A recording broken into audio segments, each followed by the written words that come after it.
Our stories are brilliant. We are resilient. Our stories are brilliant. We are resilient.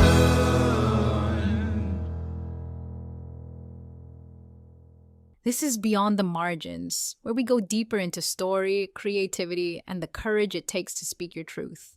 Join host Jen Chambers each week for writing inspiration, conversations with creative minds, the yearly 12-week Artist Sway series, or the Write Your Story series, all designed to help you find, shape, and share your voice. Because your story doesn't end on the page, it begins beyond the margins.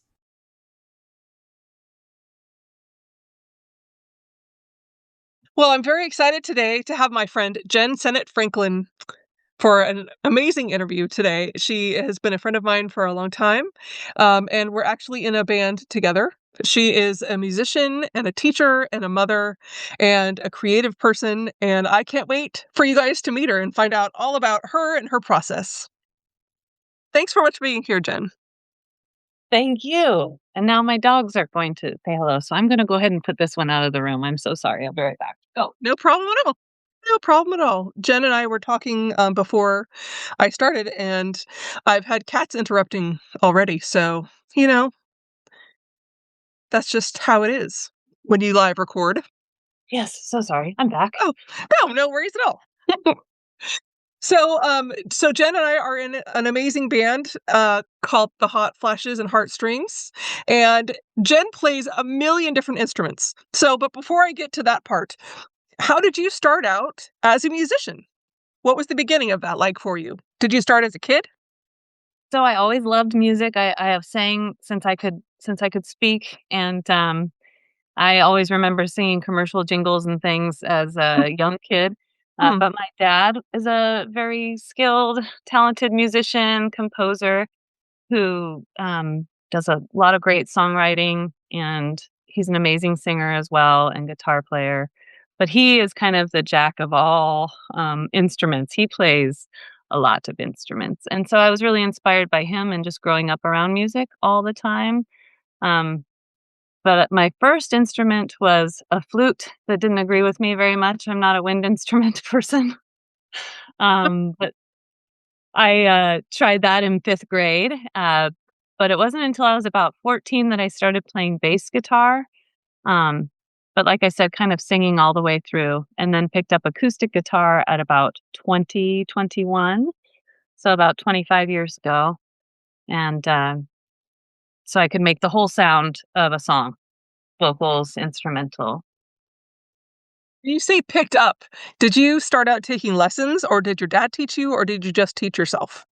I had a friend, a really good friend, who was teaching me bass. He was an acoustic guitar player too. Mhm. And he was teaching me bass, and he liked to play. I would play bass. We would sing. I would sing. He didn't sing. But I expressed to him that I was interested in learning acoustic guitar.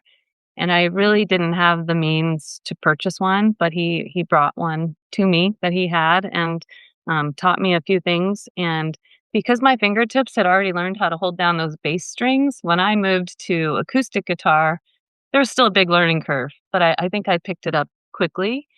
And I really feel like because I grew up around music so much that the strumming and the action of it really felt natural to me.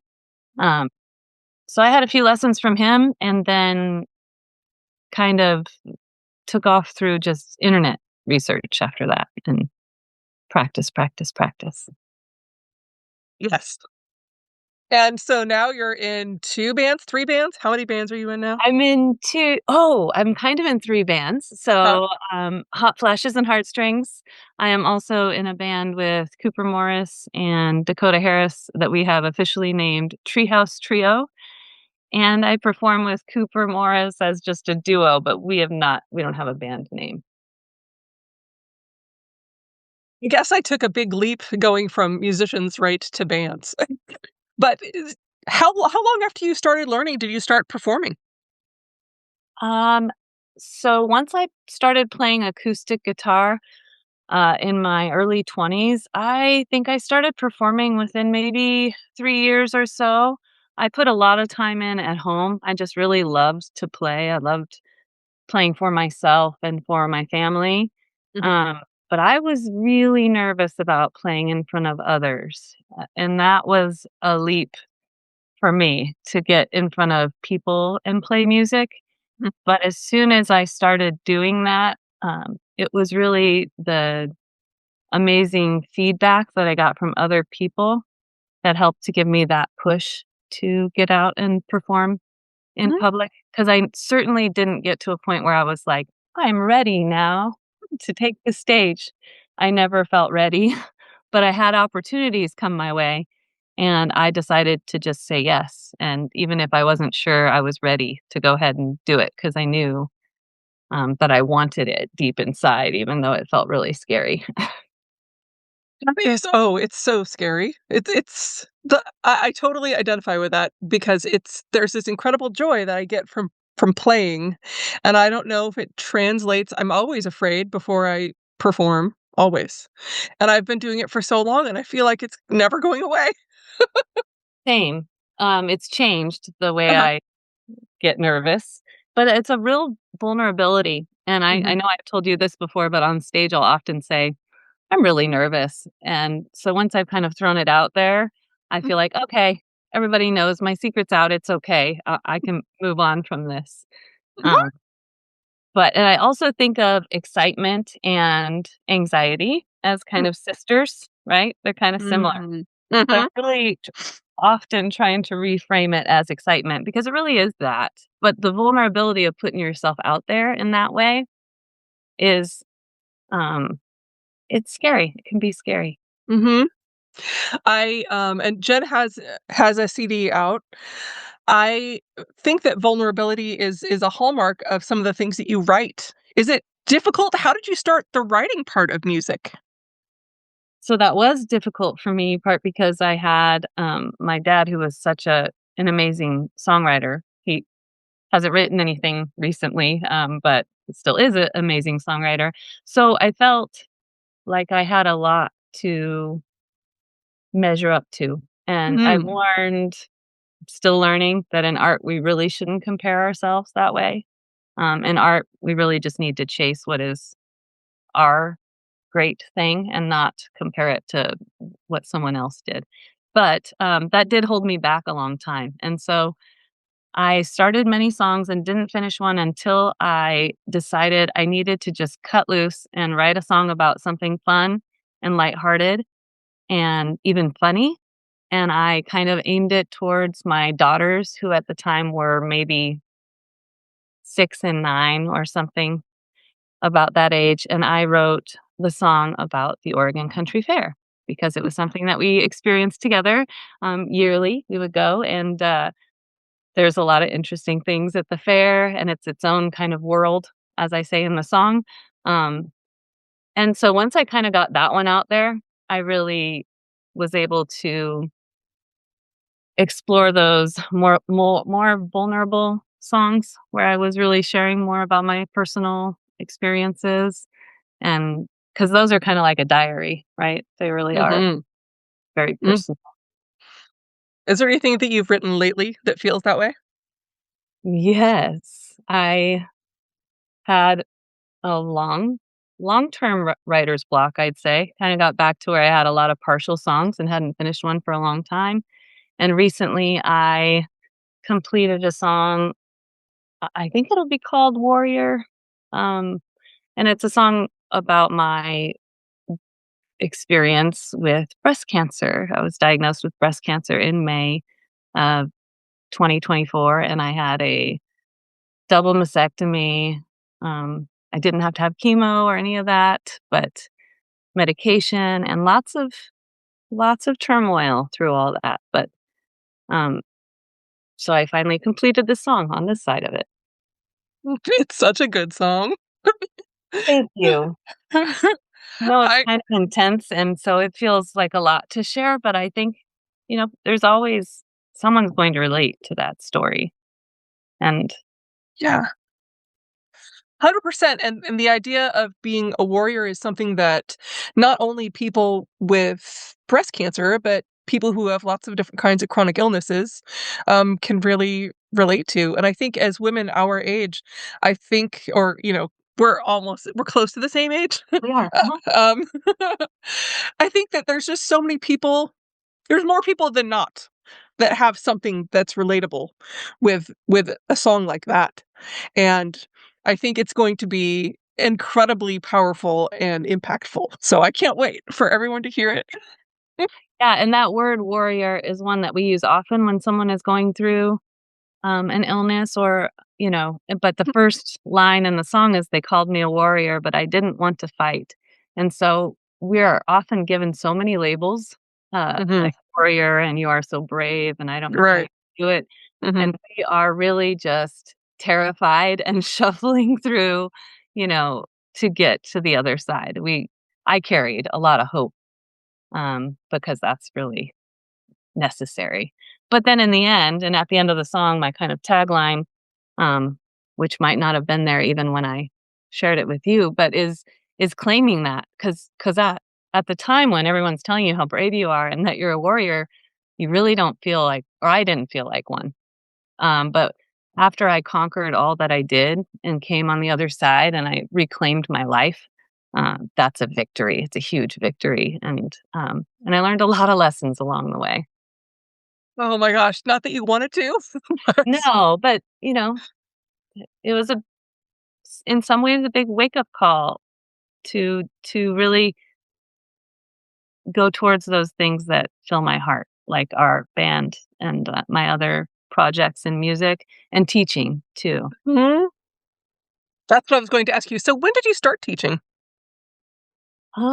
So I began working in special education about 10 years ago, but just as like a classroom aide. And that was great. I really loved it. But it wasn't until about, I think it was 2021, because it was after the pandemic had kind of shut everything else down. I was working as an aide in a middle school band classroom, and I lost that job when the schools shut down. And I shifted gears and started teaching music at preschools and then at our local elementary school as an independent contractor because the music program had been cut. And so they hired me as a teaching artist and then I got to visit some other schools and boys and girls clubs and, do a lot of that, and that's been amazing. Feel like teaching is one of those things, and especially music, I would think, that there's so many things that you have to feel out while you're doing it, if that makes sense. Well, just kids are so unpredictable. Totally. Yeah, I Like, always say I learn something every time I go into a classroom because I can be as prepared as I can be, but there's always you never know what's gonna happen, and then you adjust and flex and figure it out from there. right. Yeah. I think and teaching, you're such a natural teacher, so I think that, it's clear that it gives you so much joy. I'm so glad that it's something that's a part of your life. Thank you. I love it so much. It's a great way to continue the music experience, it's moved me Yeah. so much and it made a big difference in my life as a young mom and as somebody who's struggled with anxiety and depression at times. It's been like the best therapist ever. And so to give people that type of tool and just that ability to believe in themselves and see that they can do cool stuff and with, they keep trying and they can do it, I mean, I just love that. I love all of that. Mhm. I it was really like that for me. It was neat because I'd had music in my life for, with singing for so long, but Yeah. then starting with I feel like ukulele is a gateway instrument Yes, I agree. because it's so approachable and, you can pick up something in a half an hour and sound reasonable. Yes. I mean, not great, but Well, and you can take it really far or you can stay really simple. You can really learn a few chords and play a whole lot of things. And if that's all that you're wanting, Mhm. then you can stop there or you can go really far into the process. Same with guitar. And I am somebody who's kind of stuck in the rhythm guitar area. I mean, I do some finger picking, but I'm very pleased with where I am. I am still always wanting to learn more, but I love that about guitar, ukulele. You don't Mm. have to be a pro to have fun and make music. You don't have to do technically, very difficult things to make music. I mean, that adds to it. It's always fun to play with somebody who can do all that. But yeah, I love just the ability to make a song. Yeah, it's magic, really. I agree. Yeah, music is the closest thing to magic I have ever experienced. Yeah, It feels like that. Yeah. yeah, Now, I know that that being outside is really important for you too. It feels like I know that you're a gardener, yeah. and that's something that's a big part of your life, right? Yes, I love being outside and working in my garden. Um, I have a beautiful vegetable garden, and I have more and more flowers. I didn't used to be into flowers, but as I get older, I'm enjoying those more. But yeah, it's a really great kind of form of relaxation for me. I'm not somebody who can very well do nothing, so I'm not very good at like chilling out. So, but if I do a chore like go into the garden and Mm. pull weeds and leave my phone behind, um, I can just fall into that world and it's just really nice. It's like meditating. I feel like music is the same way. I just leave everything behind when I go into music. Well, it's like a moving meditation, right? So Yeah. I, I feel like that's helpful because and that's why I like to, do fiber stuff. Like my hands are busy, but my mind Yeah. can finally be still. Right. Yes, exactly. Finally, finally. Mhm. Yeah. And then avoiding the temptation to take my earbuds out and like listen to music and learn a song while I'm doing the garden, just going out there and just being in the quiet and really observing it all. Mm. Ooh, that's a really important thing. I think that I have a hard time with that too. It's really easy just to have the noise be present all the time, but then you don't have to listen to yourself. So, Right. Right. But if you have these beautiful plants calling at you, then they're telling you, "Oh, this one might need a little of that," and this I Mhm. think I'm a lot more in tune with what's going on around me, and my brain isn't processing because sometimes I'll listen to a podcast like yours or something, Right. and and that also is engaging my brain, so I Mhm. just totally unplug is the best way for me to enjoy the gardening world. Oh, yeah. Is it okay to talk a little bit more about your breast cancer journey? Yes, I'm very open to that, yeah. Well, I think that's another really important thing to bring up again because I know a lot of women that are afraid to go to the doctor and are afraid to take care of themselves in that way. And uh, I know I'm so grateful that you were able to notice it when you did. Yeah. Yeah, so I'll tell you just a little bit about how that all happened. I was up to date on my mammograms, on my regular checkups, Mhm. um, and I had even been on a 6-month monitoring for a spot that they found but decided was non-cancerous and not threatening. Mhm. Um, and then so in August of 23, I had a mammogram that was fine, unremarkable, as they say. And Mhm. then in February or somewhere in that time, I noticed a lump. I noticed a lump at about 12 o'clock in my left breast. And within even a month, that lump had gotten bigger. And so I thought, wow, that's weird. That was quick. I got in touch with my doctor, but everything takes a while. So I think it was maybe a month before I got into the doctor.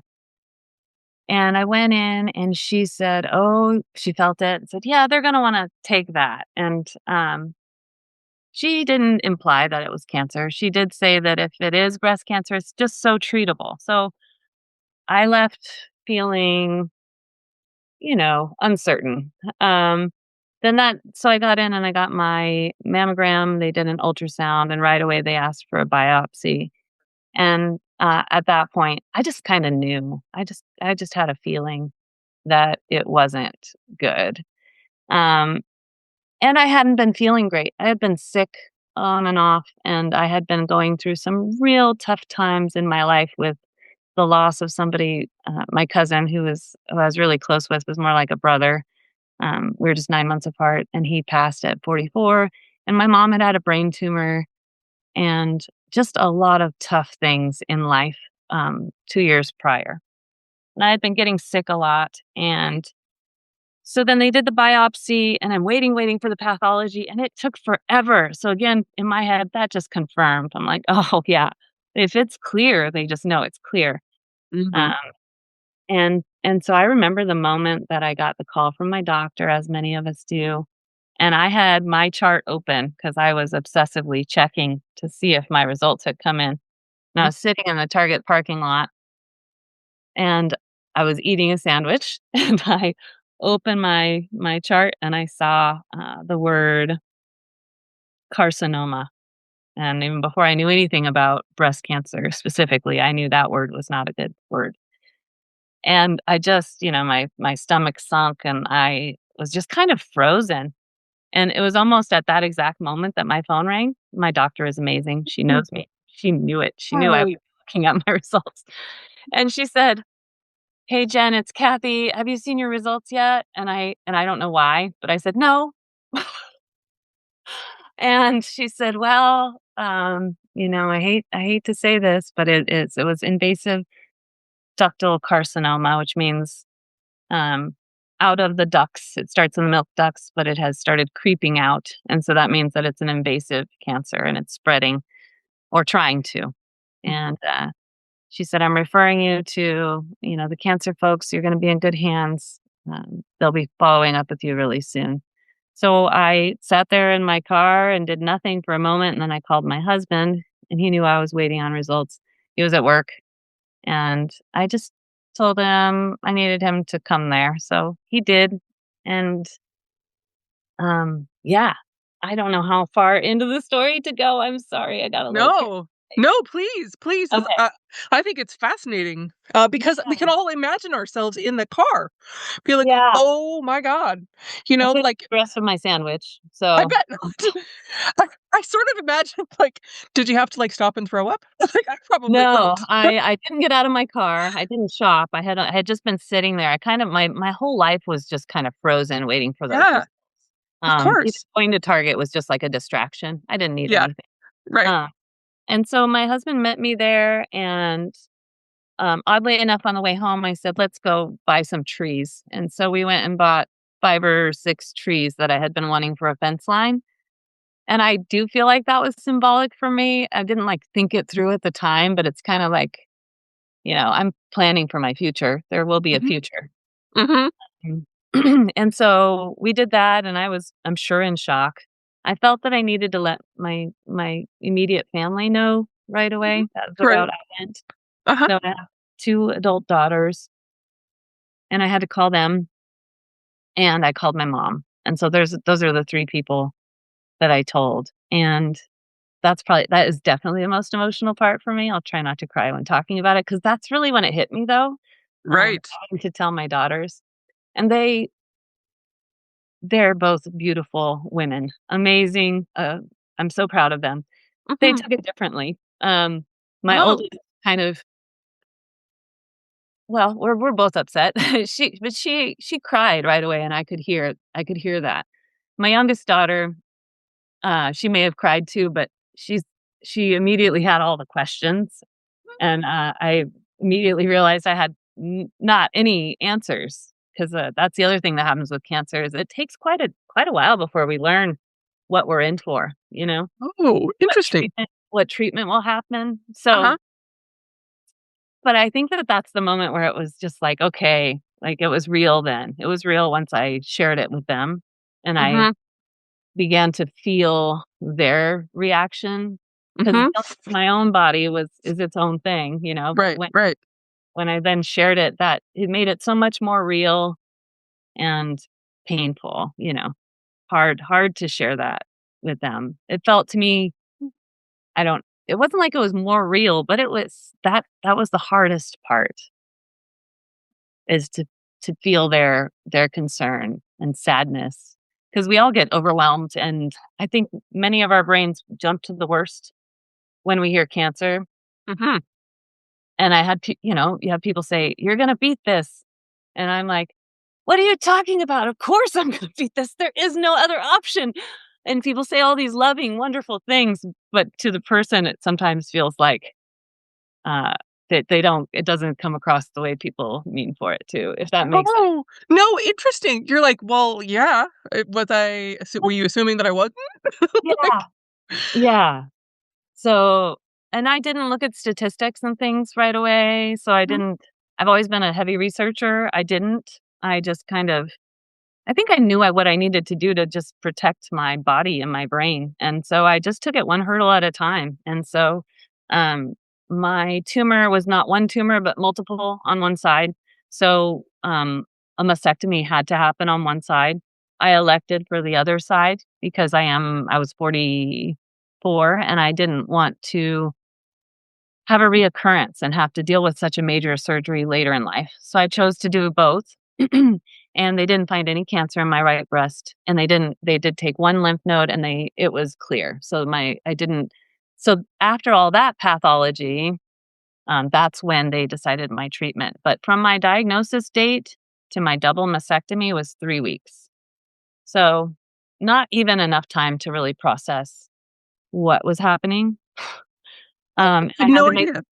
some big decisions like r- choices about reconstruction. So many women choose to rebuild their breasts, and there's a few different ways that that can be done. For me, because of my weight, I was not able.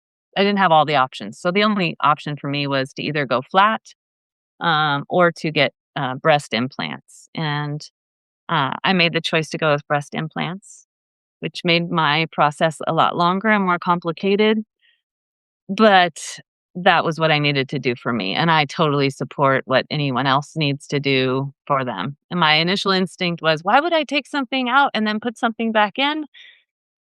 But as I began to, for me, just look at images and look at myself and try to decide how I wanted to be on the other side of it, and you lose so much so quick. I think I needed to cling on to I wanna sort of look like I used to before, at least when I get done. Um, Mhm. After all that I went through and how complicated that was, I don't know I would make that choice again, but it was the right choice for me then, and I'm pleased with how it all turned out. It just was that alone could be an hour-long, podcast because it is quite an experience. Can I can imagine. Mhm. And I know that it was a big choice. It was a big choice. And I bet it sounds like I had no idea it was that fast. It was so fast, and, you kind of feel like you have some choice, but you don't have. I mean, that was the only choice I had. There was no saving the one breast.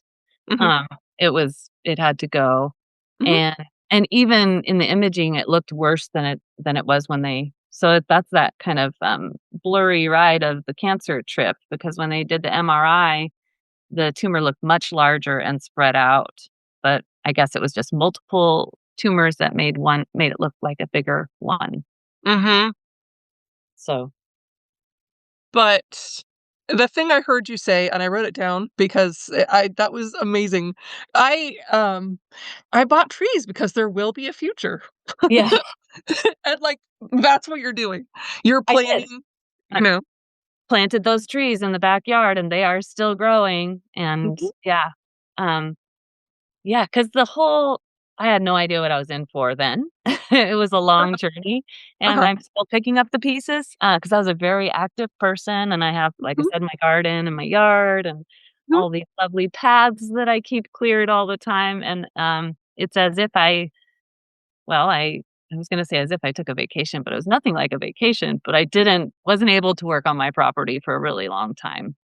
So part of that is like, wow, look at all that stuff I used to be able to keep up on. And the other part of that is like, oh my gosh, how am I ever going to get back to that status of kind of where I was before? But that's been a lot of the process too, is that I don't need to, that that's not where I'm headed. I am in a whole new era of me. Some people don't identify with that way of thinking when they have cancer. But for me, I needed to make a lot healthier choices and I needed to be easier on myself about a lot of things and quit holding myself back by crazy expectations of myself. Ooh, that's a big one. Well, you negotiate with grief, right? You have to figure out how you're going to. Yes, you're going to make it through, but exactly who you want to be on the other side. Like, you get another choice now Yeah. and an Yeah. awareness that you can choose. Yes. Yeah. And for me, even though it's not, it's not necessarily something we can see in my medical records, but I know that the state of life I was living helped my cancer grow. That's the way I feel. My mind was in heavy, heavy grief, and also I was teaching and loving it, and my business was very successful, but I was trying to do too much of that. I thought I needed to take every job that came and just max out my productivity. So I'm not taking that approach anymore. I feel that a lot of that was just putting myself last, even though I was enjoying what I was doing. It wasn't a good way to live. And then the grief, that's another thing. That's something it will never go away. But it's something I've worked through, and that's still a tough one for me. Try not to let it consume me, because that's not what Brian would want. That was my cousin's name. He Mhm. would want me to be strong and do the rock star thing, because he thought I was a rock star. So Well, you are. thanks. Yeah, I mean, I love that you don't discount that you're respecting the grief from Brian and the grief from having to change your perception of who you thought you were Yeah, yeah. and who you are now, and dealing with limitations is hard. It's really hard. Yeah. And I always had a lot of compassion for people going through things, but Mhm. it's different when you gotta go through it yourself. When you get a diagnosis like that, like I said, my life stopped in 3 weeks. I was very much bedridden I mean, not entirely, but I had several infections and complications. And so I would get a little bit um, more out and able to do more things, and then I would have a setback. And then I did have another scare after that, where they thought that I may have cancer on my ovaries, but I didn't. But they took my ovaries out as well. My cancer was hormone fed, so that's not such a bad thing. Except I'm 46, and that's a big step for my body. But I'm grateful to have a treatment available. Of course, but that doesn't mean it hasn't been very difficult. It has been difficult, yeah. Very difficult. Thank you so much, I appreciate that, and I think that a lot of people will resonate with that story. Um, and I think that so many women can understand the idea of having to so many of us at this age, this time in our lives, which is one of the reasons why our band is so great. I feel that people aren't speaking to people our age. People don't share those kinds of stories. Yeah, And and I've been, as you know, very public with my diagnosis and sharing, because there was a lot of surprises for me, and I just think the more we talk about it, the less it takes away some of that mystery. And Mhm. because unfortunately, I believe the statistics say 1 in 8 women will get breast cancer. What? Oh my gosh, I could be wrong, but I'm pretty sure. And that's in your lifetime, so it's in a right. whole lifetime. So I'm on the younger side, but I'm not the youngest. There's many very young Mhm, women who have to deal with these things. mhm. Well, you tell your story with compassion for yourself, and I appreciate that too. Think you're easy to talk to, so So what is, next on your horizon? You're taking on less things because you're choosing what works for you now. yes, I'm still teaching and loving teaching, but I am getting a lot more focused on performance, on working on my band projects and doing this performance thing as long as I can. I think I had kind of backed off and thought, I don't know, resigning myself to working, teaching, but playing music in a band and solo that's my passion. I really love that, and I will be able to do more teaching in the future.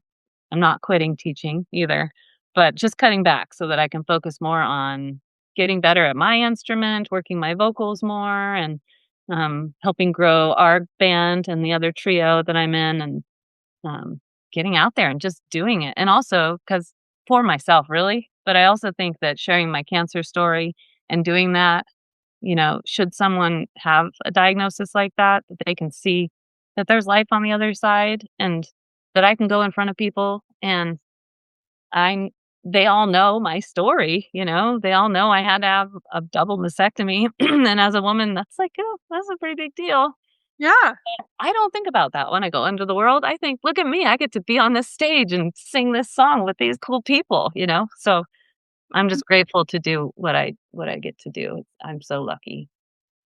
Oh, we are so lucky to have you. Thank you so much for talking with me today. Thank you, Jen. You're amazing. I'm so grateful that I got to share my conversation with Jen. As you can tell, Jen's a good friend of mine, but just so incredibly talented. And I'll have the links on my Instagram page and on my webpage. But also, if you want to reach Jen, she's at jensennettmusic.com or on Facebook at Jen Senett Sings. That's at JenSennett Sings, SINGS, at Jen Senett Sings. And also on Instagram, which is at Jen Senett Music. And that's at JenSennettMusic. You can see her. You can see some amazing clips of her. She's wonderful. Our stories are brilliant.